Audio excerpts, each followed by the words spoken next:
धीमी हवा प्लस दूर कुत्तों की आवाज प्लस पियानो। जनवरी 1984। एक ऐसी रात जो आज भी मेरे दिमाग में जिंदा है। कभी कभी जिंदगी में कुछ ऐसी घटनाएं हो जाती हैं जिन्हें हम समझ नहीं पाते, चाहे जितना सोच लो कोई जवाब नहीं मिलता। उस रात मैंने कुछ ऐसा देखा जिसने मेरी सोच, मेरा यकीन, सब कुछ बदल दिया। आज मैं वही कहानी आपके साथ शेयर करने जा रहा हूं। उस समय मैं मेडिकल कॉलेज का छात्र था। जिंदगी काफी व्यस्त हो चुकी थी। दिन रात पढ़ाई, एग्जाम का प्रेशर और भविष्य की चिंता। मैं मानसिक रूप से काफी थक चुका था। तभी मैंने सोचा क्यों ना कुछ दिन के लिए कहीं घूम आया जाए। मैंने अपनी माँ से बात की और हमने एक पहाड़ी जगह जाने का फैसला किया। वो जगह हमारे शहर से करीब 250 मील दूर थी। जब हम वहां पहुंचे तो ऐसा लगा जैसे किसी और ही दुनिया में आ गए हों। ठंडी हवा, पेड़ों के बीच से आती आवाजें और चारों तरफ फैली खामोशी। रात के समय वहां का माहौल थोड़ा अजीब लगता था। कभी कभी दूर से कुत्तों के भौंकने की आवाज या हवा में कुछ सरसराहट, लेकिन हमने इन सब बातों को नजरअंदाज किया। हमने वहां 3 दिन बिताए। दिन के समय सब कुछ सामान्य था, लेकिन रात को वहां एक अजीब सा सन्नाटा छा जाता था। एक रात मैं बालकनी में खड़ा था। नीचे सड़क बिल्कुल खाली थी। अचानक मुझे ऐसा लगा जैसे कोई दूर खड़ा मुझे देख रहा हो। मैंने ध्यान से देखा, लेकिन वहां कुछ भी नहीं था। मैंने सोचा शायद मेरा वहम है और मैं अंदर चला गया। मुझे क्या पता था कि असली डर तो अभी बाकी था। 3 दिन बाद हमने वापस लौटने का फैसला किया। शाम के समय हम वहां से निकले। आसमान धीरे धीरे अंधेरा हो रहा था। मैं गाड़ी चला रहा था और माँ मेरे पास बैठी थी। रास्ते में हम बातें कर रहे थे, पुरानी यादें, बचपन की बातें।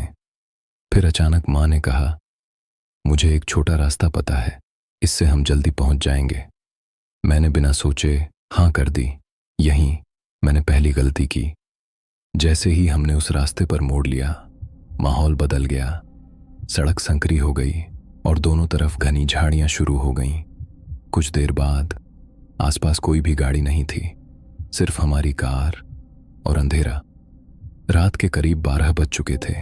ठंडी हवा अब और तेज हो चुकी थी। कार के शीशों पर धुंध जम गई थी।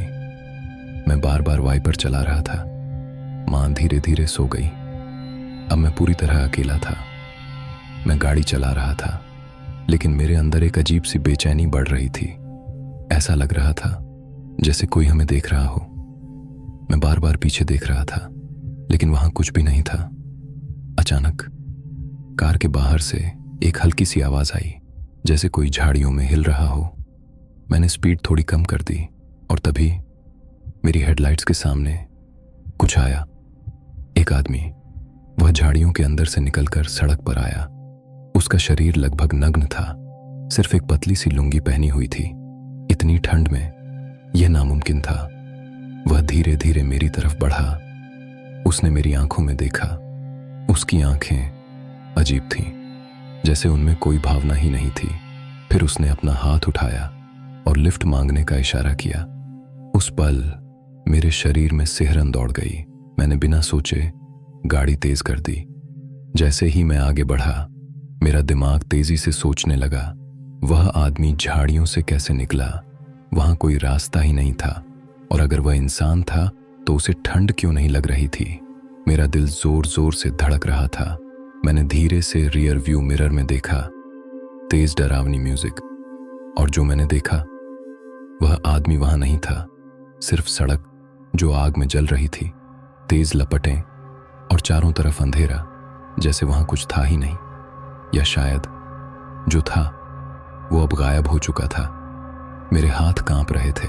मैंने गाड़ी की स्पीड पूरी कर दी। कुछ देर बाद माँ मेरी नींद से जाग गई।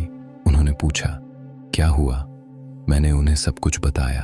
उन्होंने कुछ देर चुप रहकर कहा, इस रास्ते के बारे में मैंने पहले भी अजीब बातें सुनी हैं। उस रात के बाद मैंने कभी उस रास्ते पर सफर नहीं किया।